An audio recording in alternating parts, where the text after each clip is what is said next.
ہر لمحہ بھرپور جینا سیکھیں۔ اس لمحہ یا گھڑی جو ہمارے جذبات اور احساسات ہیں، ہمیں ان کی طرف توجہ دینی چاہیے۔ ہمیں ہر لمحہ یعنی اب میں جینا چاہیے۔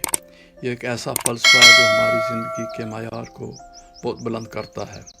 اس سے مراد ایسا جینا ہے کہ جیسے کوئی کل نہیں آئے گا۔ ایسا کرنے کے لیے ہمیں ہر لمحہ میں اور تمام روزمرہ کی سرگرمیوں میں ایک لاجواب حسن و جمال کا احساس کرنا ہوگا۔ یہ ایک شعوری عمل ہے جس میں مشاہدات کے علاوہ ہماری شمولیت بھی درکار ہوتی ہے، لیکن اس کا نتیجہ ایک خوشحال اور بھرپور زندگی ہے۔ یہ ہماری زندگی ہے اور اسے اب جینا ہے۔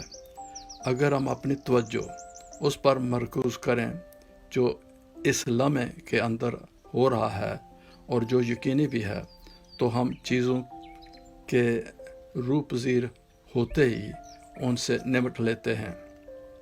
اس کے برعکس اگر ہم لمحہ کے باہر ہوتے ہیں تو ہمیں ان چیزوں کی فکر شروع ہو جاتی ہے جو شاید کبھی بھی پیش نہ آئیں۔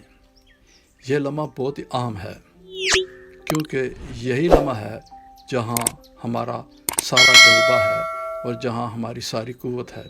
کسی شاعر کا شعر ہے کہ یہی زندگی ہے جس سے میرا کچھ نشاں ہے، ورنہ جو بنا تھا تو بے نشاں تھا، جو مٹا ہوں تو بے نشاں ہوں۔